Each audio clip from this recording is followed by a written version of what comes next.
Hi, welcome. In today's video, I'm going to show the 2025 Wallke H7 Step-thru dual motor e-bike. This year, the battery has been upgraded. The front motor was upgraded from 750 watts to 1000. Before it was just fat tires, now there's puncture resistant fat tires, and the rims are different than before. So I'm gonna go ahead and unbox it, assemble what needs assembly, and there really isn't that much. Of course, I'll explain how to use it, I'll take it for a test ride, and at the very end, when most of you are already gone, I'll go over the menu. Well, the parts I know anyways.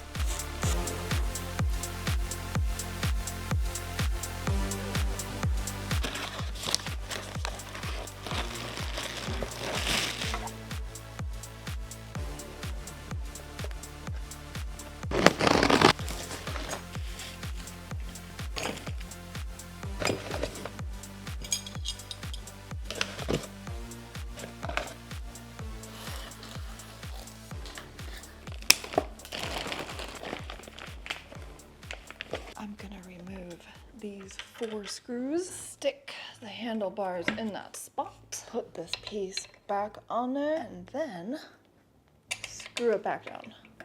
Over here, there's 2 screws, one on each side, that will lock this into place so it doesn't swivel around. I'm gonna tighten those next. Before I get started on the front wheel, I'm gonna remove this massive battery because that is a lot of weight. It's a big boy. It's 48 volt, 60 ampere hour, 2880 watt hour, and voltage 54.6. Samsung UL certified. So you do need the key to remove the battery. You have to push it in, turn it. That releases like a little notch right here. And now using all my goldfish power, I'm gonna go ahead and remove this. This bad boy can be charged on the bike or off. Next, the seat. And there's a reason I'm doing it in this order. It's because I'm gonna have to flip the bike to install the front wheel. That's just how it goes with dual motor bikes, because I'm actually gonna be installing a wheel with a motor on it. It's just so much easier with the bike upside down. That was actually easier than I thought.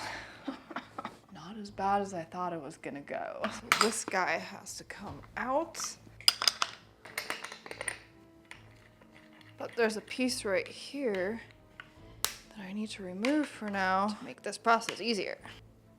I'm already seeing I don't have enough tools because I literally need 2 of these to remove this. I got one nut off, but I wasn't able to remove this one because even when I grab this one, the other one's spinning, so I just don't know what to do about it. I'm gonna try installing it this way. I'm also gonna remove this washer, the fat one, but I'm gonna leave the little one on. There's a piece here that I gotta remove. Once that's out, don't ever hit the brakes until the wheel is installed. So here there's a flat side. This is not exactly round. It kind of looks round, but it's not. It's got a flat side and a flat side. So I have to put it in the correct way. Now let's see here. I'm gonna position the wheel so that this is sticking up like so, and then try to guide it in there.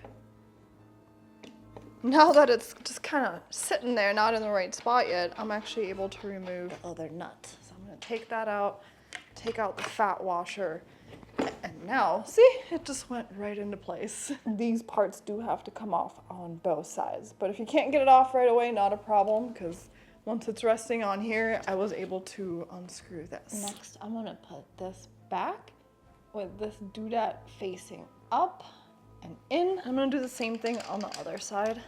It's identical. Then I can screw this back in on both sides. Like really screw it in. Oh my gosh, like really screw it in there.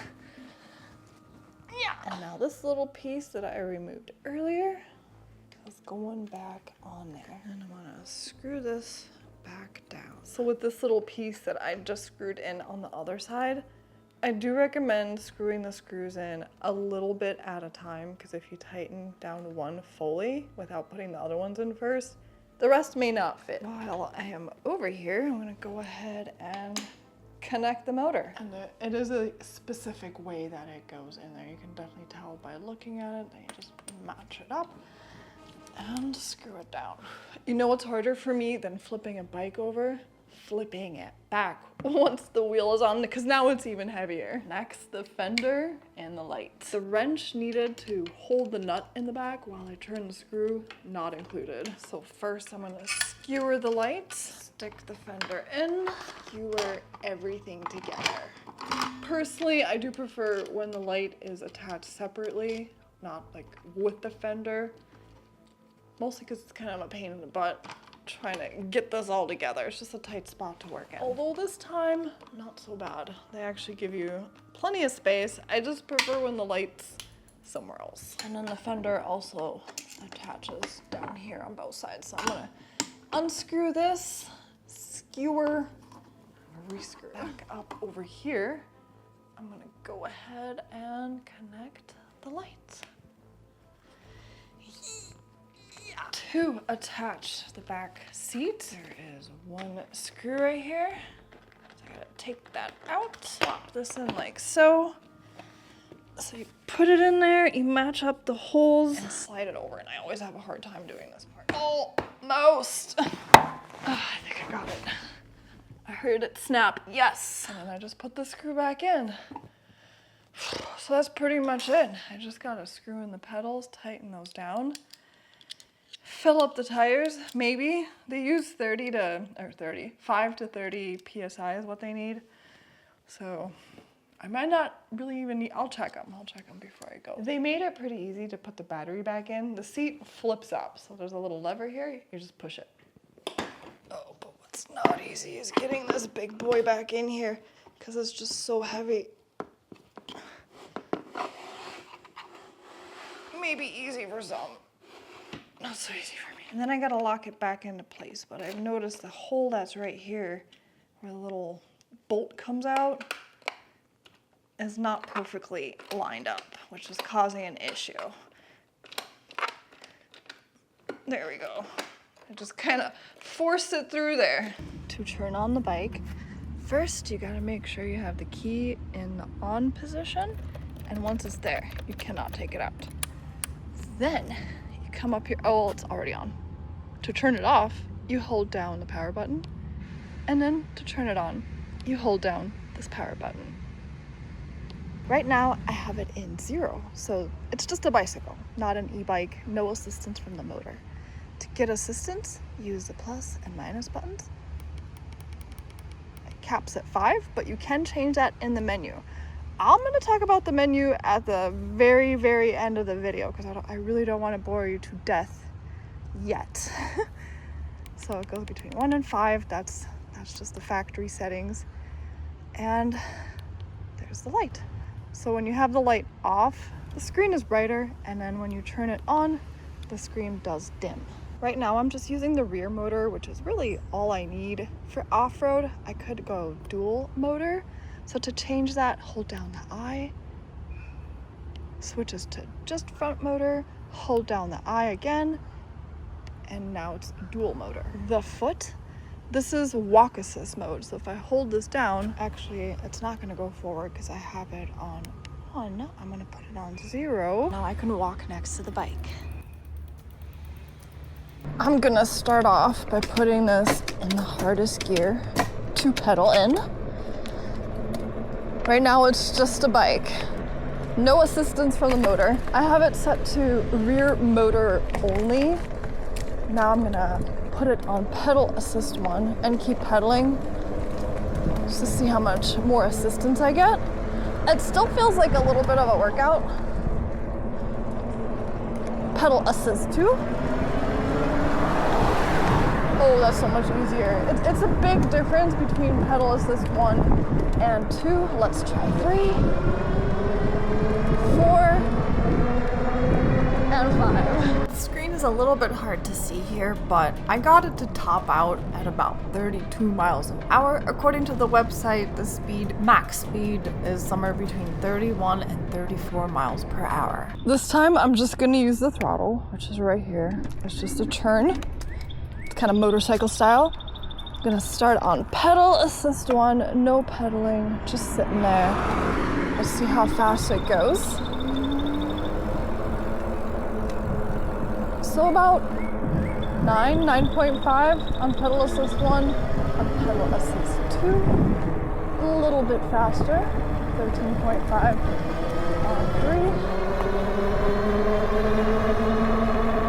3, 24,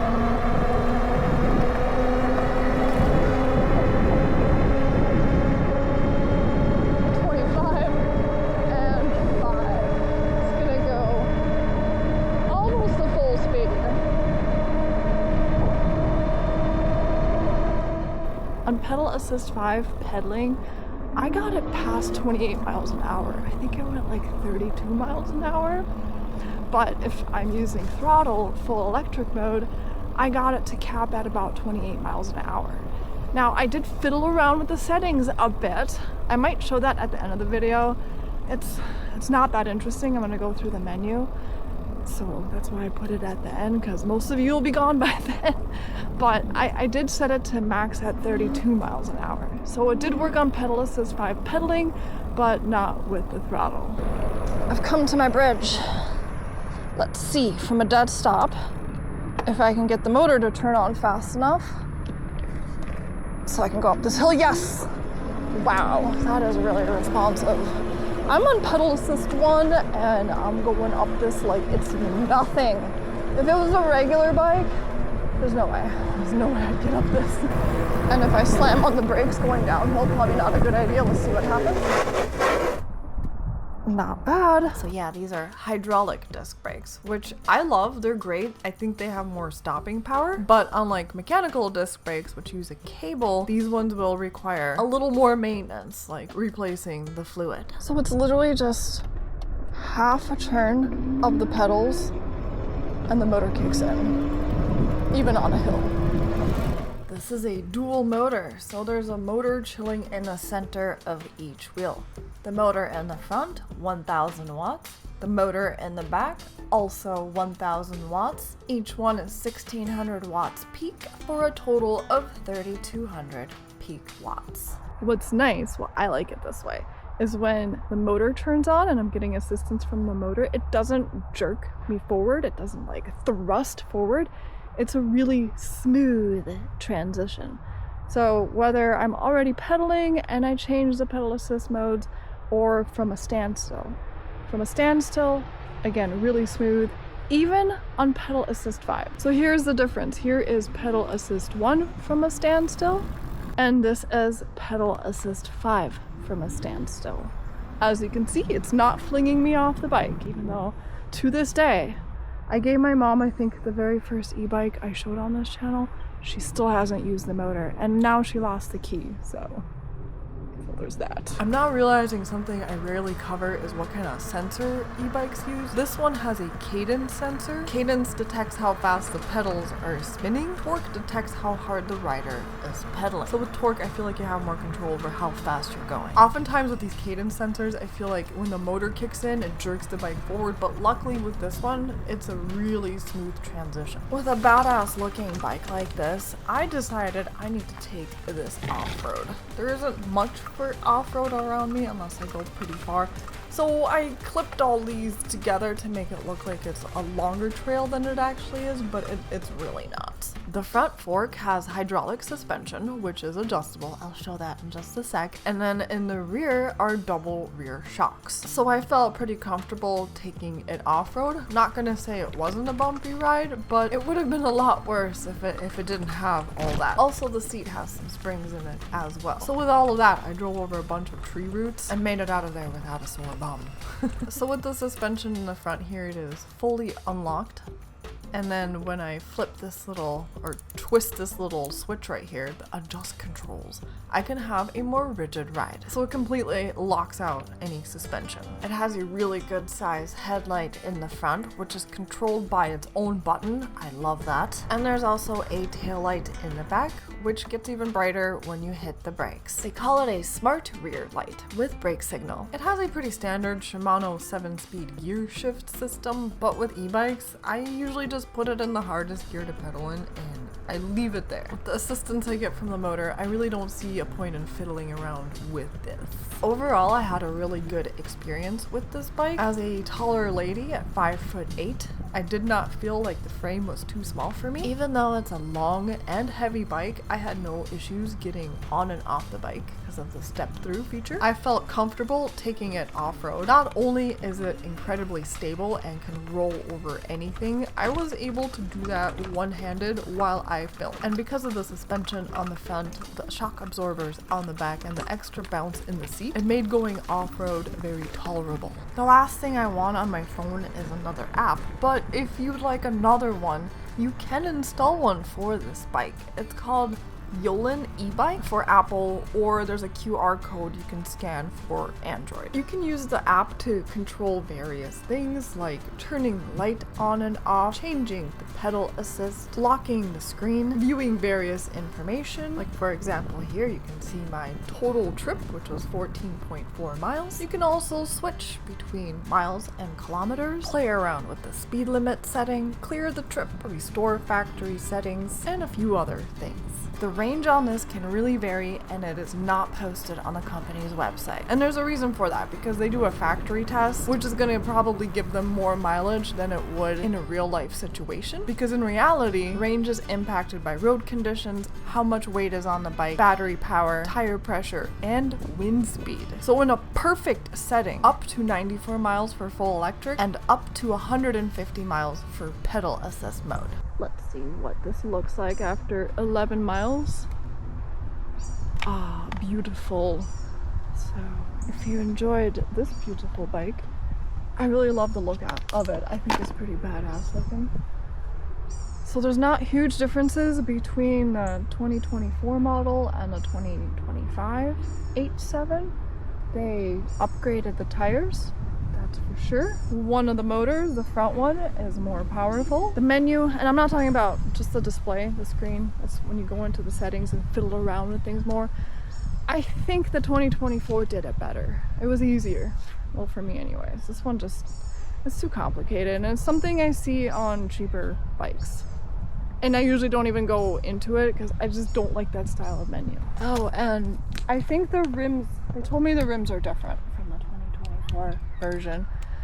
Maybe I should pull a clip from my old video and see if that's accurate. I really don't see a difference, but they're saying there is. Oh yeah, I would say there's definitely differences between the two. I mean, it does look really, really similar, so unless you have them side by side, it's hard to tell, but here you go, side by side. Alrighty, so that's it. If you're interested in the updated version of the Wallke H7 all-wheel drive, I'll have a link down below in the video's description.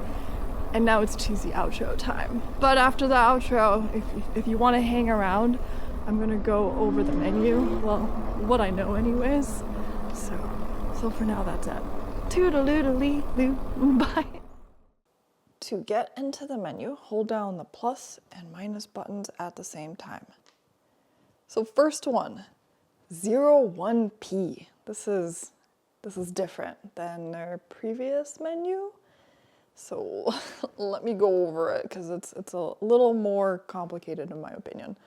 So 01P, this is metric or imperial setting. I don't know if you can see that, but it says mile/hour. So right now it's set to miles, but if I click on the eye, this will start blinking, and then I can click the plus or the minus button to switch it between miles per hour or kilometers per hour. To save this setting, you go back to that I button and you hold it, and it'll bring you back to this screen. I'm gonna click the plus button and go to 02P. So here, if I click on the I, this bottom part will flash.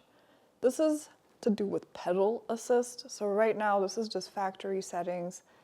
0, it's just a bike, and then you get pedal assist between 1 and 4.